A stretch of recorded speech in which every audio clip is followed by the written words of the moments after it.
Well, you know what time it is. On deck tonight is the great Bryan Dean Wright, Wright night here on Battleground Live. And I'm sure the ladies are all rejoicing in the live chat. You all love Bryan Dean Wright and his perspectives and his white teeth, because of course you do. Who doesn't? You know, we don't have a whole lot of guests here on Battleground Live. We just don't. The way that I bring on guests, and you'll notice, if I've seen many of you in the live chat say, wow, Savage Rich is only savage on this show.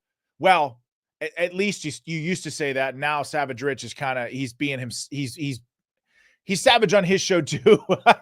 But the point is, Savage Rich has great perspectives, not just on polling.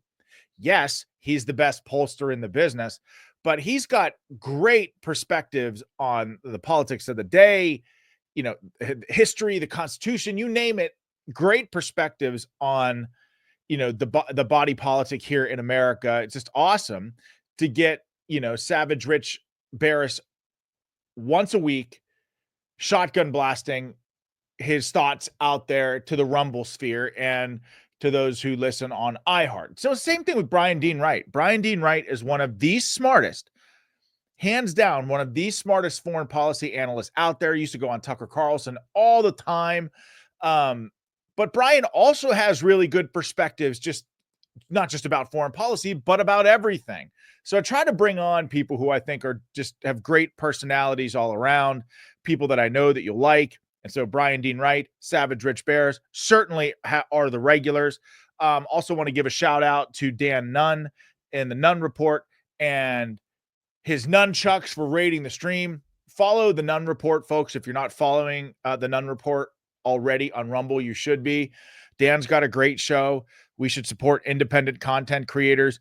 And by the way, the Trump administration, the first 4 years, the second 4 years of the Trump administration seem to be, they're going to be embracing independent content creators and podcasts. In fact, Caroline Leavitt, who's the White House press secretary, in her second press conference today, she brought in and took a question from the Ruthless podcast.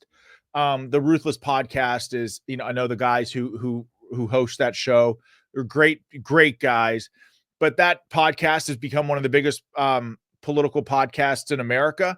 And she took the very first question from the White House podium from the Ruthless podcast guys, which is pretty damn cool, right? So supporting independent content creators is more important than ever, because I think, even at the presidential level, people are starting to realize that independent content creators are the future, whether it's Rich Barris, whether it's Bryan Dean Wright, whether it's right here on Battleground Live, or Dan Nunn and the Nunn Report. We should be supporting those people. They're the future. And that's a good thing, because people like Chuck Todd, as Trump calls him, Sleepy Chuck Todd, well, he's out at NBC and not a moment too soon. And guess what? He's going over to Substack to start his own thing.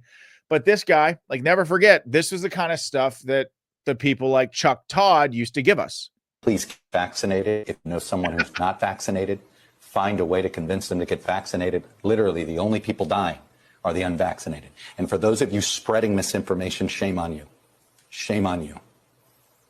People are needlessly dying because of your misinformation.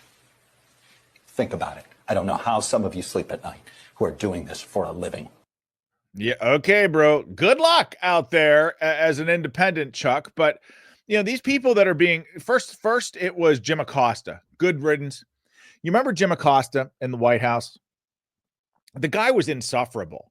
Remember, he tried to wrestle a microphone out of a woman's hand as he was just standing up, incessantly yelling, and sometimes, actually all the time interrupting the president as he was trying to answer.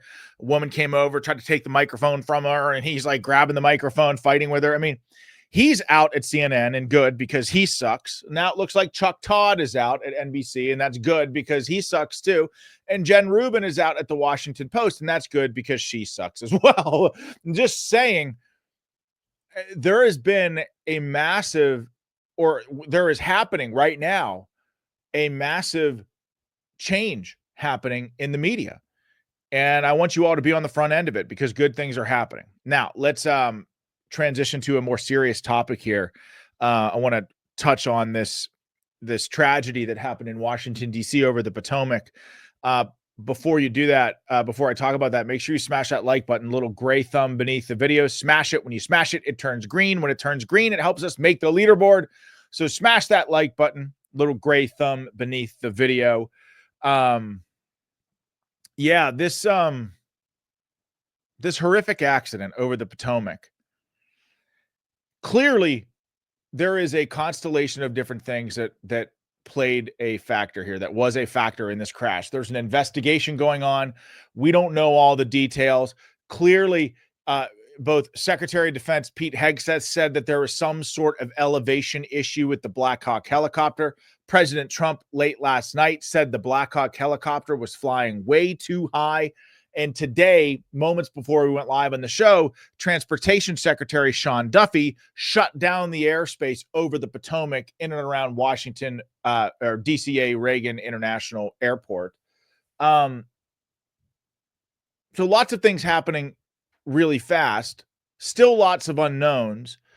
But if you're watching, and I know some of you all listen, so this will be tough to do, but if you're watching, pay attention to this new video that just came out because, you know, first of all, it's horrifying, right? Because it gives you a very clear view of what actually happened between the Black Hawk helicopter and the CRJ. But just look at the trajectory of the Black Hawk versus the trajectory of the flight. That's all I'm going to say. These videos obtained exclusively by CNN show previously unseen angles of the collision between an American Airlines flight and a US Army Black Hawk helicopter. In the first video, the Black Hawk can be seen flying at speed over the Potomac from the left side of the screen. The American Airlines plane can be seen flying towards the airport before the two collide, causing a mid-air explosion and fall into the river.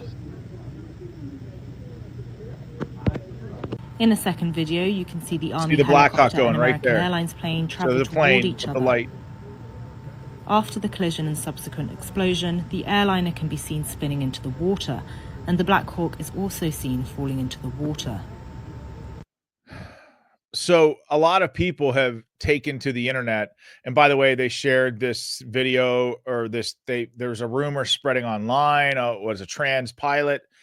Trust me when I tell you, folks, no, it was not. But a lot of people have taken to the internet and saying, well, how could something like this happen? It looked like the Black Hawk flew deliberately into the plane. And I understand why people would think that. But believe me, it's chaotic inside those Black Hawks when you're flying. The radios in your ears, there's all sorts of radio traffic. You're under night vision, all sorts of planes and lights in the sky. I don't know what happened, but I'd be remiss if I wasn't talking about it on the show because, 64 brave souls perished. And I was reading some of the stories today in prep for the show, some of the, people who perished on that flight. I feel like it's my duty as an American to know, at least a little bit about who these people were. And it's just heartbreaking on so many levels. So I'm going to do the best that I can, keep you updated on the story as new information comes out. In this case, it was a new camera angle, but it's just a heartbreaking tragedy. And three American Army soldiers perished in that as well. And so it just definitely want to get a sense of what happened there.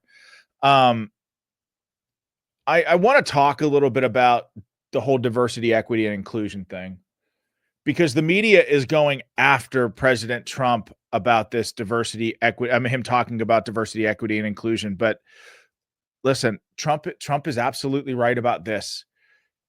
Diversity, equity, and inclusion is dangerous.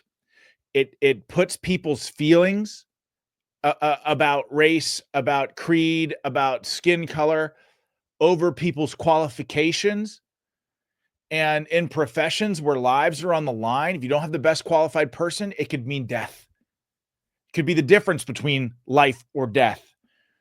And, for an example, listen to Sunny on The View go after President Trump. And I don't know how she's still on the air because what she says here is absolutely horrifying, but just listen to this.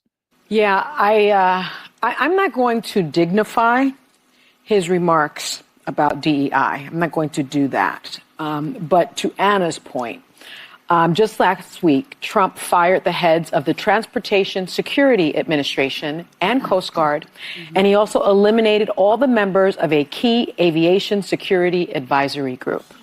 The Aviation Security Committee will technically continue to exist, but it won't have any members to carry out the work of examining safety issues at airlines and airports.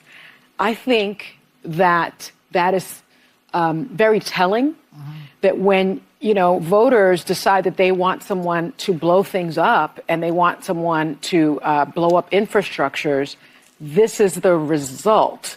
You cannot blow up infrastructures and take people that have real experience in these types of issues and think that good things will happen because of it. So that's just irresponsible and frankly ghoulish and disgusting in the face of in the face of this horrific accident. Nothing that she cited there of President Trump shifting around personnel in government caused this horrific accident. Nothing.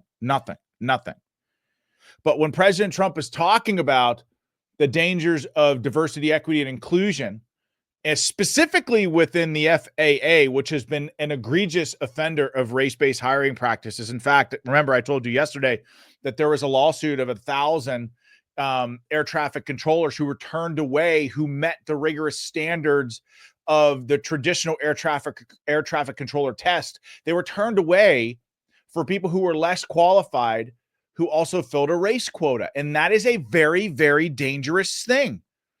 Listen to Pete Buttigieg, who is the Secretary of Transportation, talk about all the close calls that they were experiencing while he was Secretary of Transportation over a year ago. Nothing got done, by the way. But listen, here he is in his own words talking about the dangers of everything that we've been talking about. How concerned are you? I'm very concerned. We watch these things very closely. If you look at the last decade or so, you would see between 10 and 20 times a year typically that this would happen. This year, we're on track to have more than 20, and even one is one that I would not like to see happen. He's talking about close calls. This has been a problem that has gotten worse. I mean, obviously, Obama rolled out these crazy DEI hiring practices in the FAA. Biden rolled them out on steroids. This was an issue, these close calls at airports all around the country. While Biden was president, you heard Pete Buttigieg talk about it right there. Just to give you a sense of why Trump is talking about diversity, equity, and inclusion, he's correct about this. But listen to, this is a good example. Now, this guy didn't get confirmed, but this was the guy that Joe Biden picked to run the FAA, and he didn't get it confirmed, but this is the guy that Joe Biden wanted. Listen just a little bit of this. There's an ADS-B transponder. Not sure I can answer that question right now. That's okay. We'll just keep going. So that's a pretty important part. So what are the 6 types of special use airspace that protect this national security that appear on FAA charts? Sorry, Senator, I cannot answer that question. Okay. So what are the operational limitations of a pilot flying under basic med? Senator, I'm not a pilot, so. But obviously you'd oversee the Federal Aviation Administration. So any idea what those restrictions are under basic med, quickly? Well, some of the restrictions I think would be high blood pressure. Some of them would be. It's more like how many passengers per airplane, how many pounds in different categories, and what altitude you can fly under. So, and then amount of knots. It's under 250 knots. So, it's not having anything to do with blood pressure. So, can you tell me what causes an aircraft to spin or to stall? Again, Senator, I'm not a pilot. Okay, let's keep going. What are the 3 aircraft certifications the FAA requires as part of the manufacturing process? Quickly, please. 3 aircraft certifications. Again, what I would say to that is that one of my first priorities would be to fully implement that Certification Act and report. You know the 3 types, Mr. Washington? The 3 types? Okay. I mean, you get the point, right? And this is, I'm not trying to throw shade at Mr. Washington. That's not what I'm trying to do. What I am trying to say is that that was Joe Biden's first choice to run the FAA. Clearly, that choice had nothing to do with his knowledge of the FAA, right? Can we at least be honest about that? Now, again, the confirmation process worked as it should in that specific instance, but what do you think Biden was prioritizing over actual qualifications there? Probably race, right? And this is why President Trump and his cabinet officials, whether it's Sean Duffy or Pete Hegseth, have been talking about colorblind and merit-based. Colorblind and merit-based. Because in jobs where lives are on the line, you want the best of the best. I don't care about people's feelings. I want people who are qualified, because those qualifications and people's performance in jobs like that could be the difference between life and death. Okay, so I've got Bryan Dean Wright on deck here in a second. Let me tell you very quickly about Good Ranchers, and then we'll get his thoughts on all of this stuff, and then do a global intel update, of course, a weekly global intel update. But did you know that no U.S. president has ever been a vegetarian while in office? That's right. Delicious, high-quality meat has always been a part of the presidential diet at Good Ranchers. We want to bring that presidential level quality to your table. When you subscribe to any of our boxes, you'll get free ground beef, salmon, or chicken breasts for an entire year, because everyone deserves to make history at their dinner table. If you subscribe to any Good Ranchers box, we'll give you free chicken, salmon, ground beef with every order, again, for a whole year. Whether you're trying to eat healthier, enjoy more moments with family, or spend less money on going out to eat, goodranchers.com/VNN. That's where you've got to go. goodranchers.com/VNN. They're here to help you turn all your resolutions into solutions. When you buy from Good Ranchers, you're directly supporting local farms and ranches in the U.S. while skipping imported meat and the hassle of grocery store shopping. During Good Ranchers' New Year, New Meat Special, you can subscribe to any box of their high-quality 100% American meat and wild-caught seafood. Use the promo code VNN, and you'll get $25 off and free shipping and your choice of free ground beef, chicken, salmon, and every order for a year. So start 2025 with better choices, better meals, better moments here at home. Visit goodranchers.com/VNN. Don't forget to use the promo code VNN as well. Okay, without further ado, my buddy Bryan Dean Wright, former CIA operations officer and host of the Wright Report Daily podcast. My friend, welcome back to Battleground. Always a treat. Always a treat. I'm bringing the Paisley today because you said there were 1,000 gals in the waiting room, so I wanted to be ready for a nice Friday night going out. You're getting people excited for Valentine's Day. Oh, he's wearing the Paisley. And look at the Paisley matches the jacket. I'm not messing around, man. You said there was like 1,000 or something. I got to bring it. Are you a pocket square guy? Would you wear a Paisley pocket square with that? Well, I'm going to have to invest in one. I don't have one right now. What would you recommend? Let's I don't know. You're the stylish one. I saw Hegseth. He's got the pocket square. He's very fancy. Yes, he does. He does have the pocket square. Yeah. And he does. So Hegseth has, you ever hear those seersucker suits? I don't know what they are. Of course. He has a couple of those, and he also does the plaid suits. I can't do either of them. I'm a black, charcoal, navy blue kind of guy. And I salute you, friend. Those are the kind of fellas I appreciate. We love the New Yorkers. We do. We love the Metro men. But I can't do the suits. Sophie had ever said that. Yeah, I can't do suits with pizzazz. Yes. Right? I just can't. You got it with the attitude and the hair. Well, that's so good for you. Anyway, for Pete's sake, good to see you, friend. Good to see you too. What do you think? I mean, obviously this tragedy over the Potomac, the media has been going after President Trump pretty hardcore over the last couple of days for calling out, diversity, equity, and inclusion practices. And there are, what I said in the lead in is that there are certainly a constellation of different things that I am sure played a factor in this crash, but you can't dismiss these DEI practices. I mean, because the FAA and the air traffic controllers, like Obama made a very clear decision to deviate from the traditional ATC test and preferring instead to implement one that was race-based and had other factors that wasn't actually qualifications for the job. And, there are all sorts of videos of the former heads of the FAA talking about, well, it's a priority is diversity. And then, of course, the class action lawsuit, like of over 1,000 air traffic controllers that were turned away because they failed to fulfill what were diversity quotas. And Trump is, the reason why, I don't care that Trump is calling this stuff out. I think he has to call this stuff out.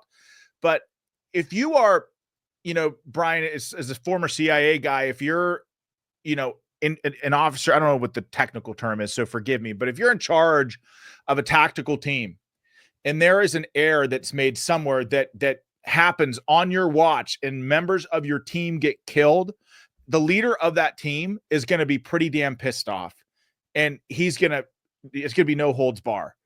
And for me, like if something like that happened in an infantry platoon, a company that I was in command of in combat, a preventable accident that got multiple people killed, I would be highly pissed. So what are your thoughts on all of this, the tragic accident, how it's unfolded thereafter? Well, look, I'll tell you what has happened when I was at the CIA and we would lose an officer. The first 24, 48 hours, we would be focused on making sure that we took care of the person's family and kids, that they were comforted.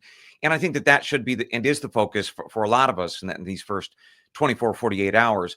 Immediately, though, and in parallel to that, you got an investigation into what went wrong. In the case of the CIA, why did that individual die in that operation? What did we always look inward when you say, what did we do wrong first? And then we look at external environment.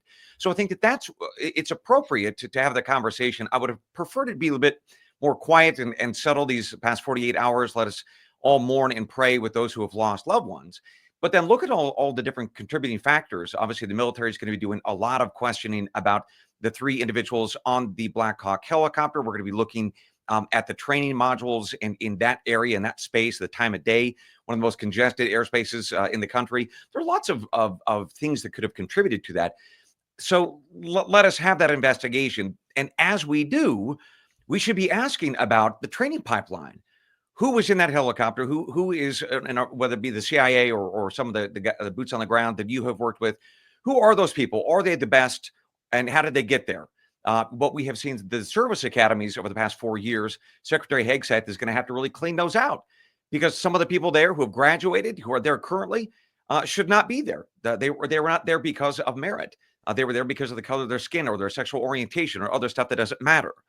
So I think that it is absolutely relevant and important to ask some of these questions about DEI. And I think we could also focus the first couple of days on just giving a lot of prayer and mourning for a lot of people in Wichita and DC and abroad. A lot of nations lost nationals as well. So it's a horrific event. The next week, a lot of really tough questions are going to be asked and should be asked as we put people on the ground and we hug and love on people who've lost their loved ones. Yeah, I well said, my friend. I'm sure you watched the confirmation hearings with Tulsi, with RFK, and with Kash Patel this week. Bryan, I got to tell you, a couple thoughts right off the top of my head here. I am so sick and tired of the political grandstanding at these confirmation hearings.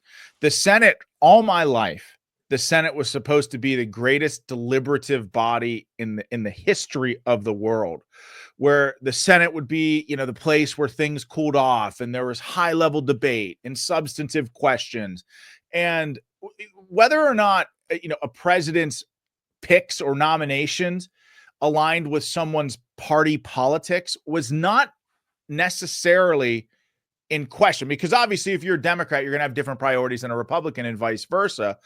But what the founders always envisioned of this process was one where people say, okay, this guy he's got the competency to lead this organization and he has a vision, right? But this has turned into just one of the grossest processes that I've seen in quite some time. And these Democrats have just been shameful. I mean, how they treated Tulsi yesterday, they clearly were just trying to embarrass her. And same with RFK Jr. And the reason why, and Kash as well, but I look at RFK Jr. and Tulsi as just a little bit different because they're former Democrats. And they brought they were a critical part, not that Kash wasn't, but they brought a a huge coalition into the America First tent. Sure. And I just, I don't know, man. It just seems like, and then the other part of this is that you have Republican senators who are wishy-washy on RFK and Tulsi. It's just so frustrating to me, this whole process. Yeah, look, I think you're flagging a couple of things. First, you talked about, Democrats are throwing a lot of spaghetti against the wall. And I think this gets back to actually what another Democrat said many years ago, Jack Kennedy, when he said, let us seek not the Republican answer or the Democrat answer, but the right answer. Yep. So I think that is the ethos that most of us would like to see on Capitol Hill during these Senate confirmation hearings.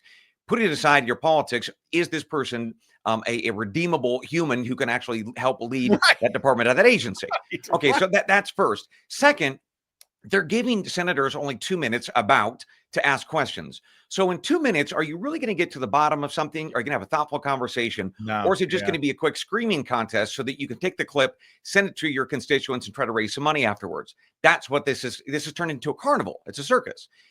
Part of this also, I think, we're going to go back into history. This goes back into, how do we used to elect senators? A long time ago, it was actually the state senators or the state representatives, the state house would send back a couple senators. The U.S. Senate was not directly elected by the people. The founders wanted it that way to do exactly what you just said, which is to be a very deliberative body, to sit back and be reflective and to think and not have to worry about running for re-election or worried about the passions of the people. They were focused on the interests of the states. So that was the focus of the Senate. We have changed that through a constitutional amendment. I think it was a disastrous choice, by the way. But that, I think, is part of the fundamental problem. Is you got a bunch of people who are running for re-election, trying to get in front of TVs and make a big scene rather than govern the nation. So that is what I saw this week. Nothing but a circus and carnival. And that's why I didn't really cover it on my podcast. It's because there's not a lot of value there. It's like cotton candy. It's like you're eating something, but there's no caloric value. It's just trash. So that is what, unfortunately, these confirmation hearings have turned into. Well, and then, but yeah, I agree completely. And, for Tulsi especially, I mean, I was listening to some of the things that she talked about, and I had the soundbite pulled of her with Mark Kelly. Because Mark Kelly asked what I thought were fair questions. I did. I can't get down with this. Oh, you're a puppet of Putin or a puppet of Assad or a puppet of this. That's just like the most surface level bullshit. I can't. It's just so dumb. But I want to play a little bit of this because what Tulsi is talking about here, I think, gets to the core of the faults or some of the faults that we've had at the core of our American foreign policy. Can I play this and just listen to this exchange because I think it's very informative. Thank you, Mr. Chairman. Colonel Gabbard, when Russia was denying us use of chemical weapons, they accused the U.S. of supporting terrorists. This is a line that Putin used frequently during the Syrian civil war as he supported Assad. Syrian officials made similar comments. They did it repeatedly. They did it in public. They did it at the United Nations. In 2016, you gave an interview in which you said, and this is a quote, "The U.S. is providing direct and indirect support to terrorist groups in order to overthrow the Syrian government." And in 2019, on the Democratic presidential debate stage, you said of President Trump, this is a quote, "This current president is continuing to betray us. We were supposed to be going after al-Qaeda, but over years now, not only have we not gone after al-Qaeda, our president is supporting al-Qaeda." So I'm interested to hear, what was your goal in saying these things? And did you consider, before saying them, the motives of Iran and Russia, what their motives might have been before making these claims? So first of all, and that's all I'll say, I think that's a fair question. I think that's a fair question. I'm cool with that question. Senator, as someone who enlisted in the military specifically because of al-Qaeda's terrorist attack on 9/11 and committing myself and my life to doing what I could to defeat these terrorists, it was shocking and a betrayal to me and every person who was killed on 9/11, their families and my brothers and sisters in uniform. When, as a member of Congress, I learned about President Obama's dual programs that he had begun really to overthrow the regime of Syria, and being willing to, through the CIA's Timber Sycamore program that has now been made public, of working with and arming and equipping al-Qaeda in an effort to overthrow that regime, starting yet another regime change war in the Middle East. DoD train and equip program, again, begun under President Obama, is widely been known, looked at, and studied, that ultimately resulted in over $500 million being used to train who they called moderate rebels, but were actually fighters working with and aligned with al-Qaeda's affiliate on the ground in Syria, all to move forward with their regime change and not acknowledging what was obvious at the time and what has unfortunately borne true, which was that a regime change war in Syria, much like the regime change wars in Iraq, the toppling of Gaddafi and Mubarak, while these are all dictators, would likely result in the rise of Islamist extremists like al-Qaeda taking power.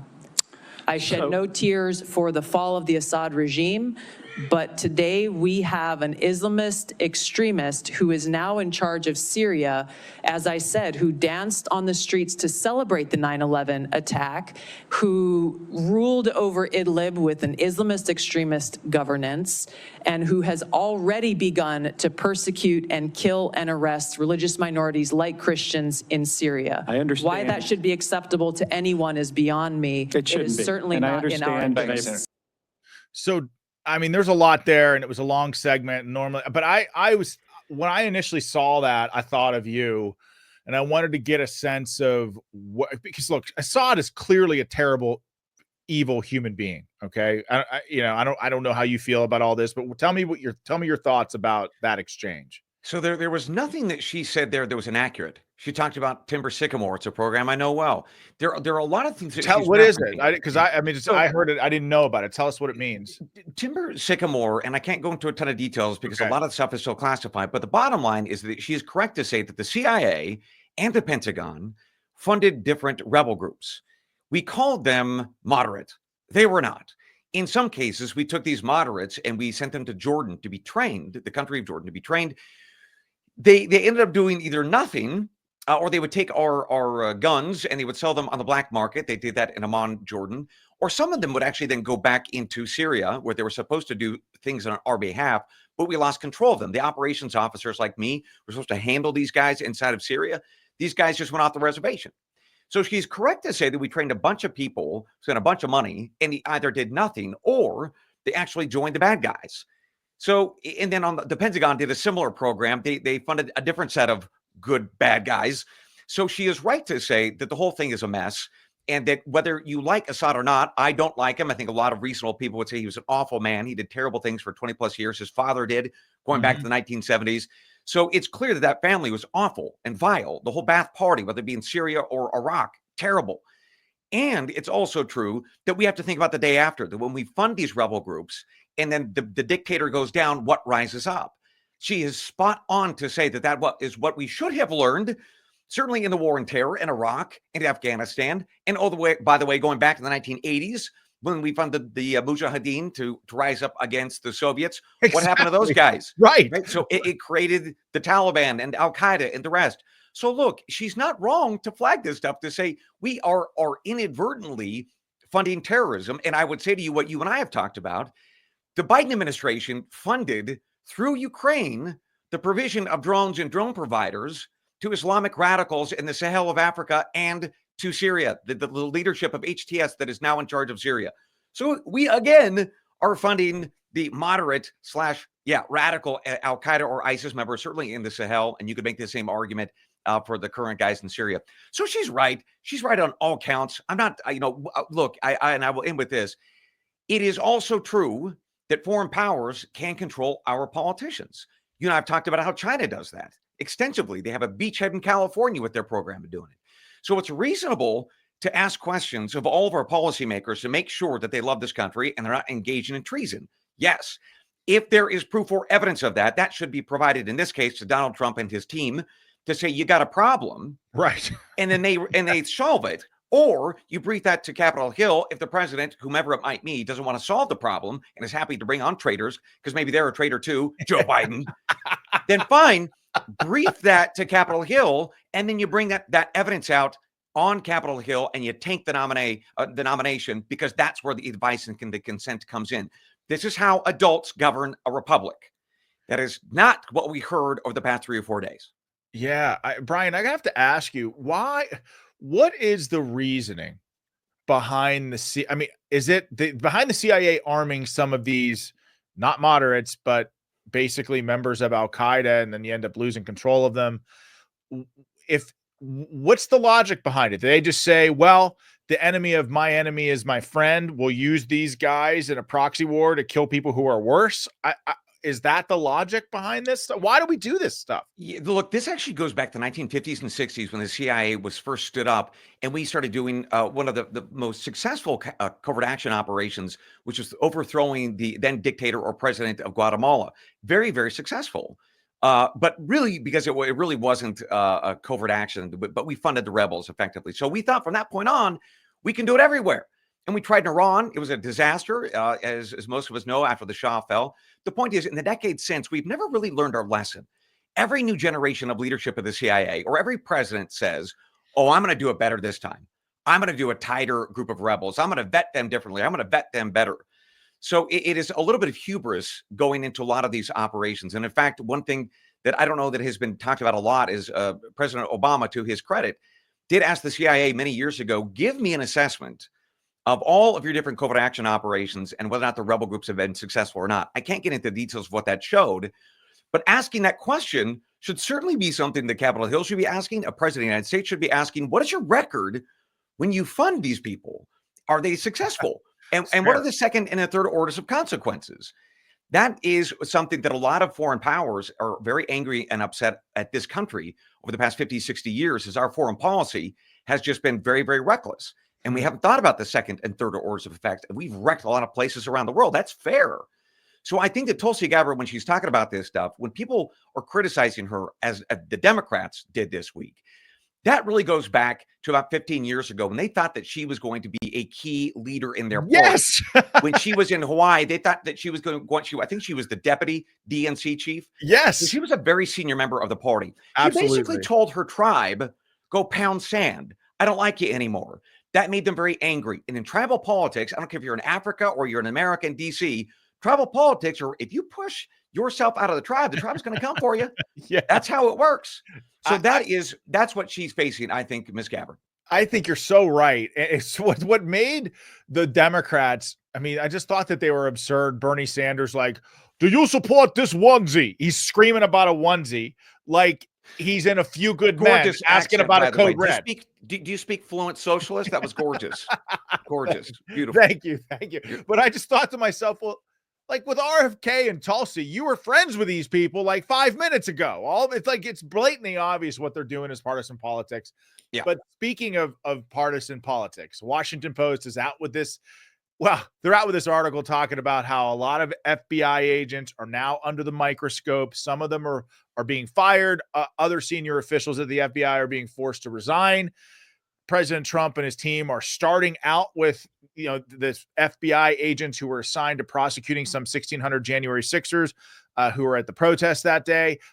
President Trump is also looking very hard at FBI agents who were involved in the raid at Mar-a-Lago. The media is, especially Democrats in the media. I can't wrap my mind around it now. The Democrats are the party of like the FBI and they're pro-war. Like, never thought I'd see the day, but the media is just completely melting down about President Trump maybe taking some accountability or holding some of those rogue officials at the FBI accountable.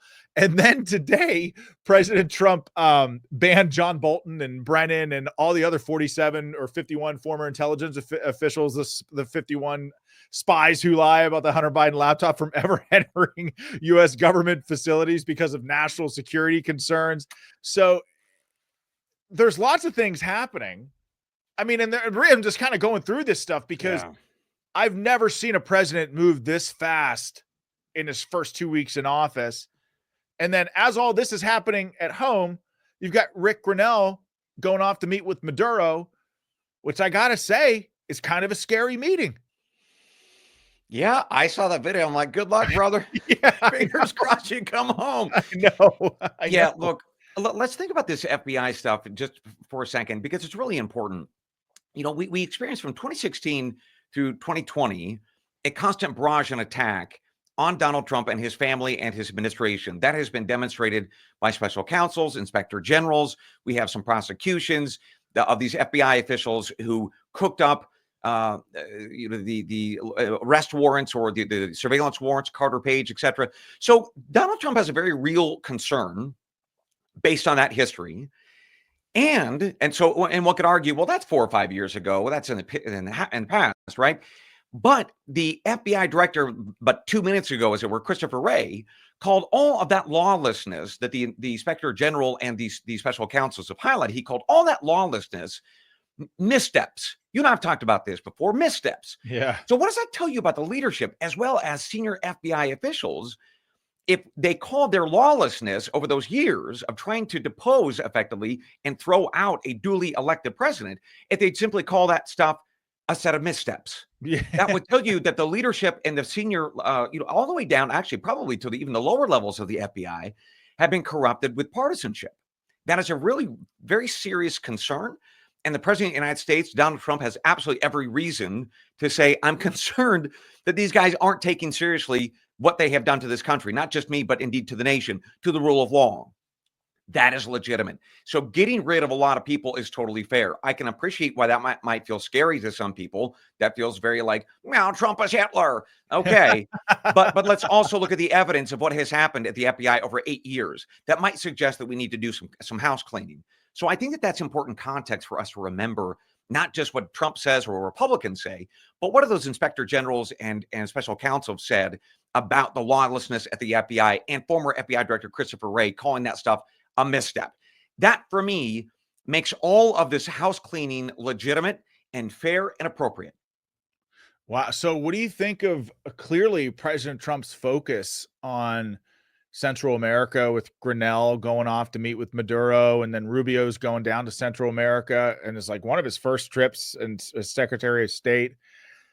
What do you make of all of that? And people are like all fired up about the cost of sending illegal aliens back to their home country. I think there was an article in the New York Post, $4,600 per illegal alien to fly them back. And I'm just thinking to myself, of all the money that this country has wasted and thrown away on just insane, frivolous things, we're complaining about sending criminal illegal aliens back to their homes. And these are like the people that are being deported you should read some of the criminal records on some of these folks, Bryan, are like child rapists, murderers who were put back out on the street. I mean, it's just insane. But what do you think of all of this, and why is President Trump focused on Central America, maybe even South America, and some of these first diplomatic trips? So this is really important because over the past 50 or 60 years, we haven't had a Secretary of State go to Central America and into Latin America for his or her first trip. This is a demonstration to this region and really the world that we are serious about re-engaging with a part of the world that we kind of abandoned for many, many years, frankly. And so I think that that's a wonderful demonstration by this president to say that you all matter. You are our backyard, and we are your backyard. You are neighbors, and we need to focus on our relationships. So kudos, I think, to Trump and to Mr. Rubio for going down to this region to focus on it. So he's stopping in places like Panama. We've talked about why he's going there, the Panama Canal. The critical piece that continues to be misreported or unreported in our media is that the Chinese controlling both of these two ports on each side of the canal. Why that is so relevant is because per Chinese law, these guys, these Chinese nationals, have to do whatever it is that the CCP tells them. They have to execute whatever military or intelligence requirements that the CCP has. So that is why they effectively have control. That is to say, the Chinese Communist Party has effective control over this canal, or certainly could during a time of war. If nothing else, an intel collection platform, both of those are. So President Trump is absolutely correct to say, per the 1977 treaty, you all in Panama have violated it, and either you're going to clean that stuff up, or we're going to come down and take back the canal. All right, one of two. So like, what do you guys want to do? So that's fair. And I think that is what Mr. Rubio, that is the message he's delivering. Good for him.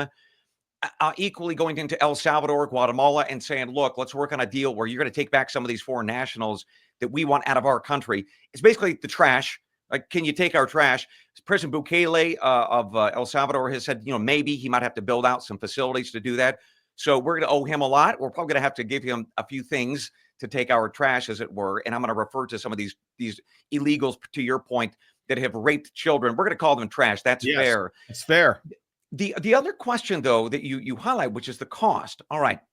So it does cost about $30,000 per hour to operate a military jet to send people home. It costs about $17,000 per hour for an ice plane to be sent home. So it's fair to ask a question about, can we do this with less of a cost? And the answer is yes.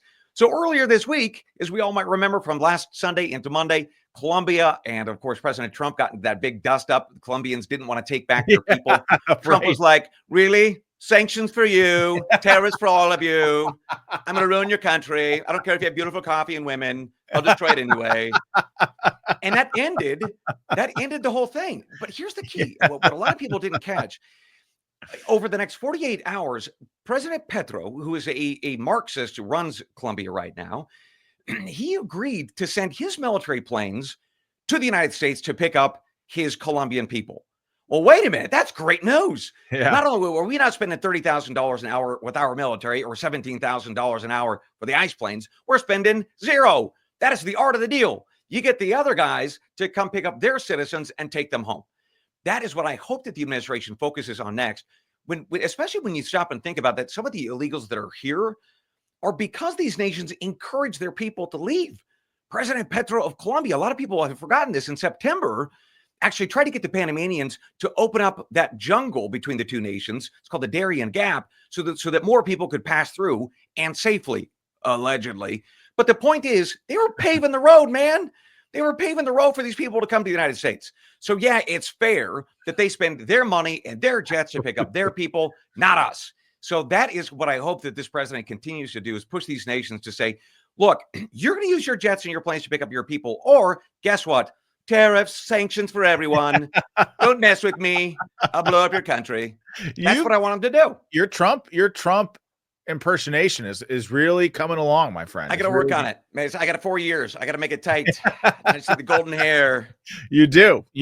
Okay, so speaking of tariffs, Caroline Leavitt, who's the White House press secretary, addressed tariffs on Mexico and Canada and the press briefing. I want to play the sound and I want to get your thoughts on all of this. Listen, Brian. The Canadian Prime Minister said today that if the U.S. imposes tariffs, he will respond and he will not relent until the tariffs are removed. Are we seeing the start of a trade war with Canada?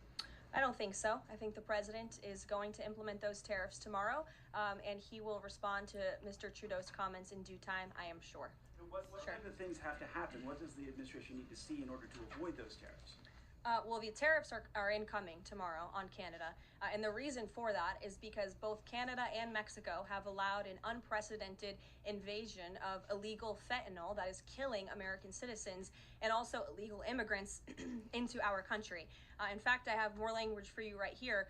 Canada, Mexico, and China, which, as I mentioned, President Trump will implement a 10% tariff on China, have all enabled illegal drugs to pour into America. The amount of fentanyl that has been seized at the southern border in the last 2 years alone has the potential to kill tens of millions of Americans. And so the president is intent on doing this.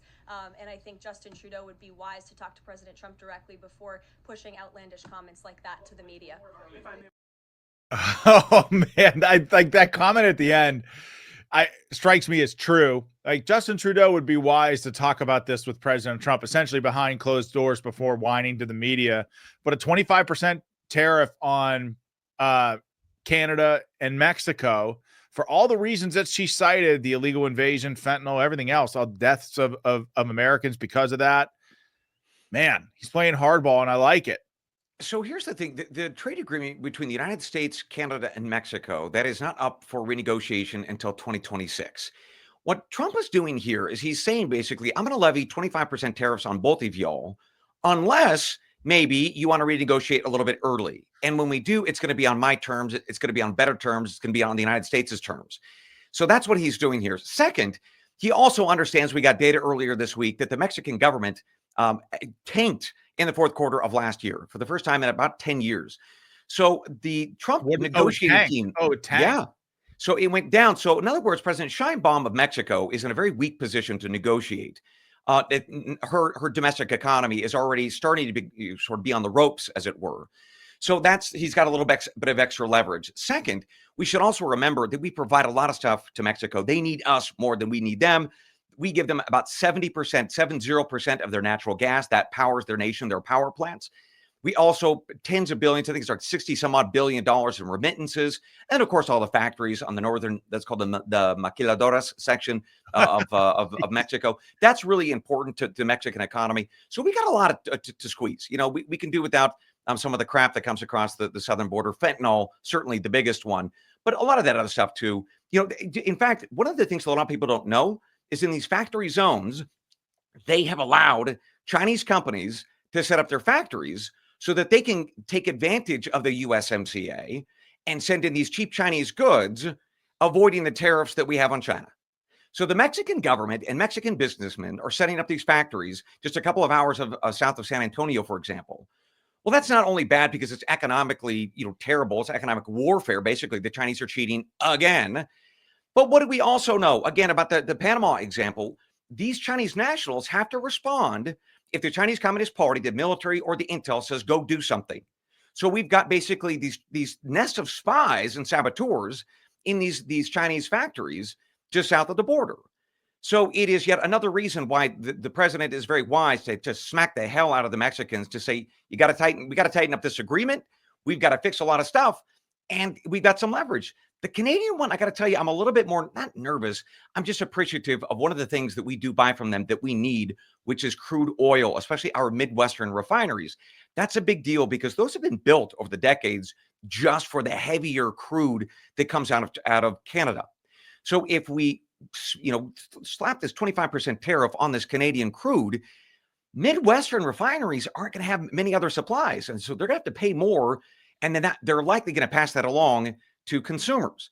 Not necessarily, depends on the refinery and the company, but those refinery margins are pretty narrow. So I could see gas prices going up 20 to 50. I've heard some estimates of 70 cents a gallon, depending on how long this goes and how much the effect is. But I am a bit nervous about that one, only because of the gas prices and a lot of people hurting in the Midwest already because of the inflation. The Trump team is aware of this. So we'll see how long the tariffs get slapped on for. I suspect that the Canadians are going to bend on this because their economy is in a tough spot as well. Their auto industry has shed over 1.5 million jobs over the past 15 years or so. That is a big deal for the Canadians. So they need our market, and it would hammer their auto industry, their auto supply industry especially. So I think Trump's got some room to squeeze, but they've also got a little bit of ability to squeeze us too with that crude oil. Yeah, clearly. Definitely it's something to be concerned about. And as you mentioned, I'm sure the Trump team is tracking this. I just wonder how they plan to mitigate it, Trump has also talked about this idea of clearing out Gaza and relocating Palestinians. Oh, man. Break this down. What's going on? Because right. Many people I feel like have tried this. Yeah. Maybe not tried it, but have thought about it. Yeah. So one of the great things about Trump is a lot of us think things and then we don't say them because they're like, wow, that's going to make a lot of people mad or upset the apple cart. Trump's like, pew, pew, pew, pew. Yeah, he doesn't care. I love it. Look, the argument that Trump made last Saturday was that what we ought to do is we should take the Gaza Strip, the 2 million or so Palestinians, and clean them out of Gaza, put them into probably Jordan, but likely Egypt, camp them out there for some period of time, demo the entire Gaza Strip because it's basically demolished anyway. We take out all that stuff. It's a construction zone, he said. We'll rebuild the buildings, and then we'll let people back in, the Palestinians. He said that process could be short-term or long-term. And that made a lot of Palestinians and a lot of Arabs very anxious because that means basically they could maybe never go back. That was a concern of a lot of Palestinians, but also the Jordanians and the Egyptians. Because here's the dirty secret. Can I tell you a CIA secret for a second? The Arabs don't actually like the Palestinian cause. A lot of them actually believe and refer to the Palestinians as their hillbilly cousins. And that is certainly true of Arab leadership across the Middle East. So they're not really big fans of this Palestinian cause. It's also true that the Palestinians have tried to murder a lot of these Arab leaders in the past decades, like the King of Jordan and the leadership in Egypt. That's why Jordan and Egypt don't want the Palestinians. They're like, no, they may be Arabs or they may be Muslims, but these guys are crazy and they'll blow us up as well as the Jews. So that is why Jordan and Egypt have both refused this idea of cleaning out Gaza because they don't want these people either. So I think that that's important for folks to know, that this Palestinian cause, it really is full of a group of people since 1948 with the reconstitution of Israel. A lot of people just don't know what to do about the Palestinian problem, right? So what that has to be, the solution there is probably the Saudis or others coming in and governing the Gaza and the West Bank, basically taking them over as the equivalent of states or emirates and getting rid of Hamas. That's how you secure the lives of the Palestinians and the Jewish state, or the Jewish people, Israel. But the point is, Trump is like, we'll just clean them out. We'll just kick them out. And what he's referencing here is he's got leverage, he said yesterday. His leverage is we give billions of dollars, a critical amount of money, to Egypt especially. They would be in big trouble without our money. Trump knows that. It's also true that Jordanian. So he's going to squeeze there a little bit. That, I think, is his strategy, to just even threaten it, to find a solution here, especially with Hamas, like who governs next. And in fact, we had Secretary Rubio spoke with the leadership of the royal family in Saudi Arabia, probably trying to cook up a deal here, this big deal in the Middle East, to get the Saudis to take over these Palestinian territories. I anticipate that that's part of the art of the deal here, is pushing these Arabs to do the right thing from his perspective, to solve at long last this issue of the Palestinians versus Israel. God, it's fascinating because I feel like President Trump thinks about these things, differently than other people, but he's also bold enough to talk about it, as you said, where most American presidents, Democrat or Republican, they're not going to talk about it. They just won't. Well, look, there is a cost at some level. I mean, this, as it were. I think we've talked about the speaking softly and carrying a big stick. Teddy Roosevelt. Yeah. Trump speaks loudly and he carries a 2x4. Right. So that's just who he is. And there's a cost to that, because it's a disruption, and that can create problems, but it can also result in some really wonderful things and disruptors. Like if we look in the private sector, Elon Musk, what a disruptor there in terms of space flight, X and other things. You break some stuff when you create things. And I think that Mr. Trump, of all people, appreciates that as a construction guy. And so it's a different way of doing business. So I'm sure the CIA guys are keeping real busy right now. State Department too. Okay, so real quickly, I don't want to keep you too over time here because you're already been very generous. But two stories out of Africa. Why should we care about this? Really important. Eastern Congo right now, it's a lot of war, sadly, that's happening. The government of Rwanda and their rebels are invading a really critical part of Eastern Congo. Why do we care about that? Well, a couple of reasons. First, a lot of very important minerals come from that area, cobalt and others. In fact, we have a railroad line that we have paid in this country, United States taxpayers, about $500 million to build a rail line into southern Congo. So we definitely have an interest to know what's going on there. So we could see a disruption of these mineral supplies. A. B, there is a lab in a city that was taken over called Goma that is a medical lab that has viral samples, to include one called Ebola. That's where you bleed from all of your pores and you die. It's an awful, awful death. So we should probably want to make sure that we're keeping a tab on that. And the president is, and I know that Secretary Rubio is as well. So we're watching it. That's why we should keep on a track of the mineral stuff and this issue, God forbid, of an Ebola outbreak. Second, South Africa. This one's a big deal because South Africa really is a laboratory when we talk about diversity, equity, and inclusion. You led with the top of the show. We talked about it. It's so important in this country. I think a lot of us understand, to rid our nation of it. South Africa's gone in the other direction. Everything there is about race. Everything. It's because clearly of the apartheid rule. But one of the things that they did in June of 2023 is they said to businesses, we're going to give you water or not for your business, depending on the color of your skin. If you're black, you get the most water. If you're sort of middle colored, you get a more middling amount. And if you're white, tough luck. That's one of the things that is so important for us to watch what happens to a nation when everything, to include water access, is based on your color of skin. About a week ago, sadly, the ANC government, which is being led right now, that is the radical leftist government, they're in a coalition with the white parties and others.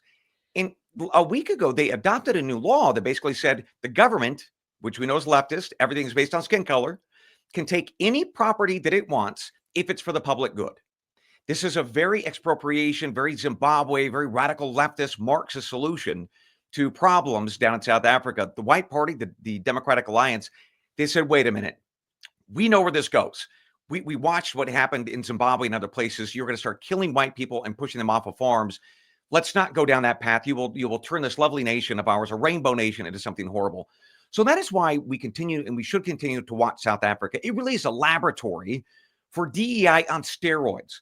So if we want to be reminded of what happens to a country that has just collapsed over the last 30 years, embracing DEI, South Africa is a wonderful place to remind ourselves of why we do not want to go down that path. How the hell does the country survive? Like, how do people, like, we're doling out water based on skin color?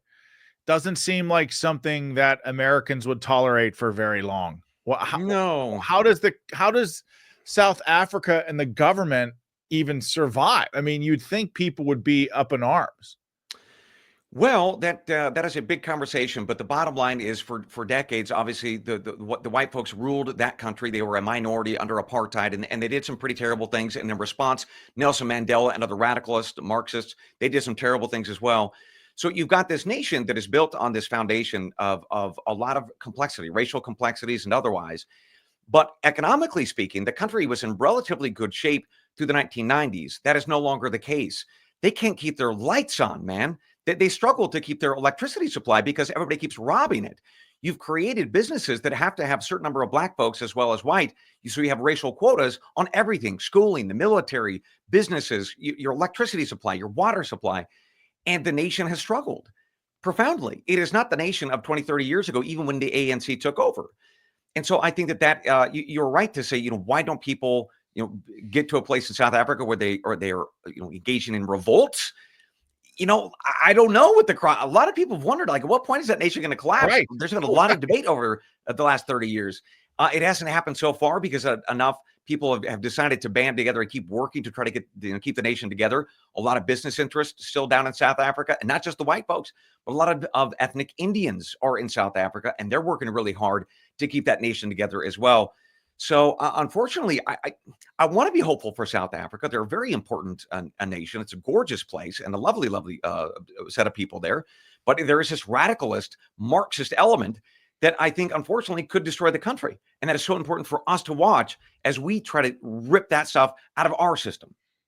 Man, Bryan, tell us where we can find you, how we can support you, all that stuff. You know the drill. Well, look at this. I have my cup today. It's the Wright Report. We love it. People want those cups. I know. Gosh, I got to figure out a way to do it more cheaply. It's so ridiculous. Put on your Pete Buttigieg hat and figure out the logistics, man. Figure out the supply chain logistics. So great. If I go with Pete, my cups are going to end up down in Guatemala, and they're going to be broken. So that's great. So 7 days or 5 days a week. God, 7 days a week. I don't want to do a podcast 7 days a week. That sounds 5 days a week, Monday through Friday, no later than 5 a.m. Eastern. You can catch me on all your favorite podcast platforms. We talk about this country, go around the world. And yes, on Substack, wrightreport.substack.com. I provide transcripts of what I talk about every day. All of the resources and the underlying sources are there for people who want to fact check or spread things, the truth to other people. That's important. We got to do that. So it's good fun. And I always love coming on, man. I appreciate you so much. Bryan Dean Wright, you are the best. Everyone should go subscribe to the Wright Report daily podcast.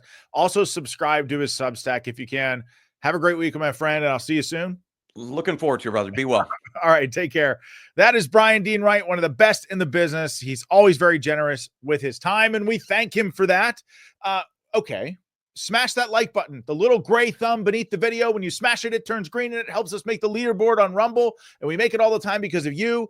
Let me tell you about My Patriot Supply. We've all seen the headline: cyber attacks on our power grids, drones in the sky, violent attacks on everyday Americans. The ugly truth is no leader, no system can protect you from everything.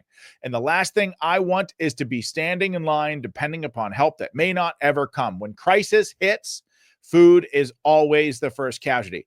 Everyone needs it, and panic buying makes things worse. That's why I've made sure my family is prepared with My Patriot Supply. Their 4-week emergency food kit gives you the nutrition that you need to stay strong in a crisis. 2,000 calories a day, 100% of your daily value of 12 essential vitamins and minerals. This kit keeps you going when every meal matters. Right now, they're offering $50 off their 4-week food kit. All you have to do, go to preparewithvnn.com right now to grab yours. Don't put this off. Now's the time to prepare. That is preparewithvnn.com. Get your 4-week emergency food kit today. All right, folks, that is it for Battleground Live. Again, make sure you smash the like button before we get out of here. I hope you all have a great, great, great weekend. I know that we will here at Fort Parnell. I have to tell you, our oldest daughter is a senior this year. We had to cobble together that one-page yearbook ad and got the baby pictures with her graduation pictures. Commander Melanie is the toughest woman that I know, but this has not been an easy process. The kids get old way too fast. Where does the time go? I don't know. But folks, so grateful to have you here on the show. See you on Monday. God bless you all, and God bless this amazing country that we call home. Take care. Good night, Battle Crew. See you Monday.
Yeah.